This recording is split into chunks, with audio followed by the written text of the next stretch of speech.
इसके अंदर क्या लिखा है जानी, आप पढ़ करके बता दीजिए। पूरा हाउस बैठा जानी, बता दीजिए आप पढ़ करके पूरा। समझ कैसे आएगा? समझ नहीं आप लोगों को आएगा।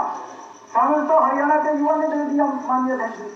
हरियाणा के युवा आज भी वो देख रहे हैं हम क्या बोल रहे हैं, हम वो देख रहे हैं। और आदित्य जी भी बोल रहे थे माननीय अध्यक्ष जी, कहा पूरा का पूरा सिस्टम खराब कर दिया। अरे भाई अपने पैरों की तरफ भी देखना चाहिए कि हमारी जमीन कैसी है। मैं ये भी किसी के ऊपर क्वेश्चन मार्क नहीं कर रहा हूँ, अपने पैरों की तरफ देखना चाहिए कि हम किस तरीके से युवाओं को सुरक्षित करने का काम किया। मैं माननीय मुख्यमंत्री जी हमारे पूर्व में मनोहर लाल जी का धन्यवाद करना चाहूंगा जो एक कंट्रोवर्शियल पॉलिसी लेकर के आए हैं और उसके अंदर हमने अलग अलग पैरामीटर तय किए। बिल्कुल ट्रांसपेरेंसी इसके अंदर भी आई है, इसके अंदर भी बिल्कुल ट्रांसपेरेंसी आई है। ये बिल्कुल पॉइंट दिए गए हैं, आप इनका पता कर लीजिए। आदरणीय मोदी जी एक बात बोलते, माननीय अध्यक्ष जी उनको जवाब दे देने दो, माननीय अध्यक्ष जी जवाब दे देने दो। माननीय अध्यक्ष जी काफी लंबी चर्चा हो चुकी है। माननीय अध्यक्ष जी जवाब आप तो उनको जवाब तो देने देंगे ना। मैं ज्यादा देर नहीं बोलूंगा, आप एक मिनट बैठिए, मैं बाद में ले लूंगा आपका क्वेश्चन। गीता जी आप बैठिए प्लीज, प्लीज आप बैठिए प्लीज। अपना भी शब्द हम लेंगे, उनको भी बोलने देंगे, दोनों तरफ के लिए। इतना रोस्टर बने हुए हैं, रोस्टर बने हुए रिजर्वेशन का है, इससे बाकी हो गई तो वो रिजर्वेशन नहीं है। रिजर्वेशन में बाकायदा रोस्टर बनते हैं, SCA भी है, BCA है, BCP है, रोस्टर बनते हैं। रोस्टर बने हुए हैं क्या? एक मिनट बीच में गीता जी आप रिकॉर्ड भी नहीं होगा माननीय अध्यक्ष जी। नहीं कोई बात नहीं, आप उनको जवाब दे दीजिए। माननीय अध्यक्ष जी मैं आपको बताना चाहता हूँ कि हमने इसके पैरामीटर क्या तय किए जो आज ये पॉलिसी आ रही है। सिलेक्शन क्राइटेरिया के अंदर हमने रखा है जो वेटेज किया है on the basis of annual family income of candidate, उसको 40 पॉइंट हमने दिए। आदरणीय प्रधानमंत्री जी ने एक शब्द बोला था, मुझे आज बोलते हुए बड़ा गर्व हो रहा है उस शब्द को। प्रधानमंत्री जी ने एक शब्द कहा था कि जहाँ घना अंधेरा है दीपक जलाना कहाँ मना है।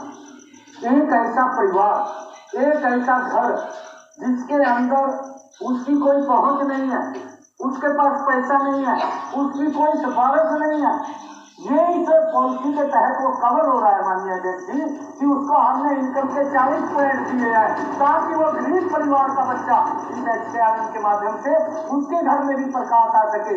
इसके लिए ये पॉलिसी हमने बनाई है, हमने उसको ध्यान में रखा है। आपने क्या ध्यान में रखा है कि अगर कोई व्यक्ति लगा है और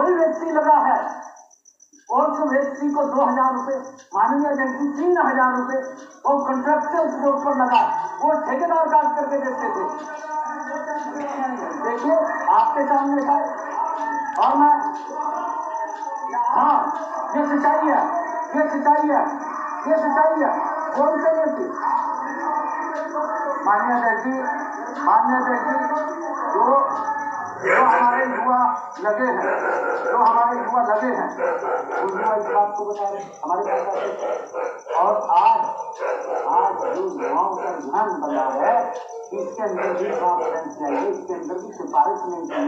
हमारे जो माननीय कर्मचारी हैं आज इस क्राइटेरिया के तहत गरीब परिवार को जिसके घर में नौकरी नहीं है उसको इसके माध्यम से नौकरी देने का काम ये हमारी सरकार ने किया है, सिस्टम से किया है। और मैं माननीय अध्यक्ष जी बताना चाहता हूँ हमने जो वेटेज दी है एज ऑफ द कैंडिडेट, इसकी भी हमने वेटेज उसको दी है कि उसके 15 पॉइंट उसकी एज कितनी, एज के हिसाब से भी हमने दिया है। हमने स्किल क्वालिफिकेशन उसके लिए भी हमने इसके अंदर वेटेज दिया है। बियॉन्ड द असिस्टेंट क्वालिफिकेशन उसके 20 पॉइंट रखें कि वो स्किल है, अगर हाथ का दस्तकार है कि वो काम कर सकता है, उसके लिए भी एक्स्ट्रा हमने पॉइंट रखे हैं। उससे बाहर कोई भी एज भी उसकी नहीं है, माननीय अध्यक्ष, जो इसके अंदर हमने पॉलिसी बनाई उसके बाद उस पॉलिसी के तहत ही युवाओं को हमने लगाने का काम किया है।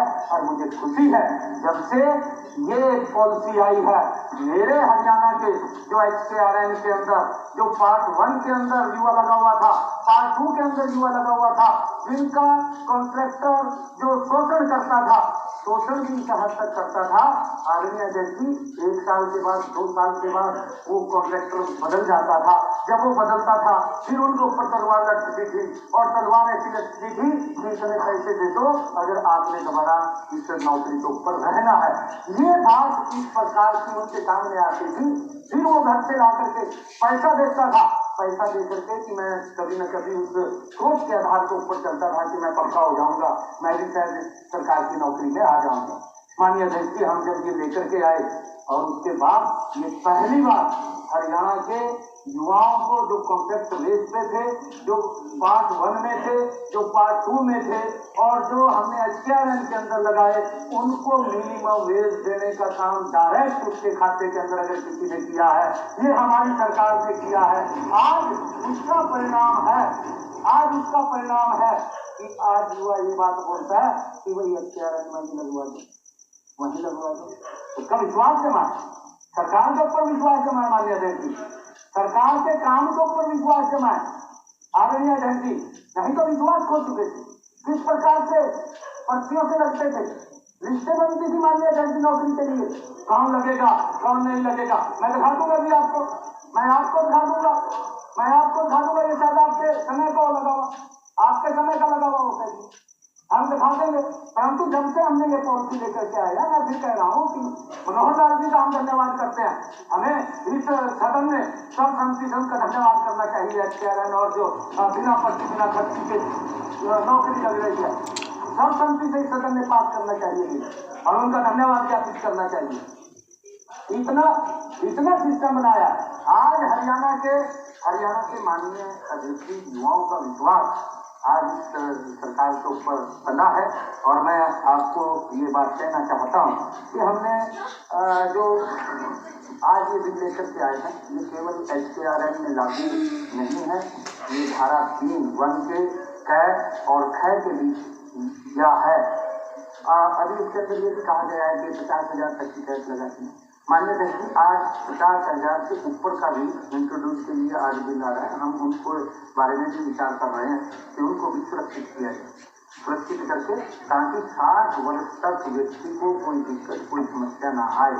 और उसके लिए हमने पूरी की पूरी योजनाबद्ध तरीके से उनको सुरक्षित किया है, ताकि वो भी हरियाणा के विकास के अंदर अपनी महत्वपूर्ण भूमिका अदा कर सकें। आदरणीय अध्यक्ष, अगर कोई जैसे कहा गया कि उनको हटा रहे हैं, किसी को नहीं हटा रहे हैं, और हटाने के लिए जो पद है और उस पद के ऊपर अगर कोई दूसरा वहां पर बैठा है तो उसकी व्यवस्था वो मिलकर के धारा जो 5 है, धारा 5 का कै है, उसके अंदर ये व्यवस्था की गई है कि उस पद के ऊपर अगर कोई नहीं है तो उसको वहां लिस्ट किया जाएगा, अगर है तो 30 सेक्रेटरी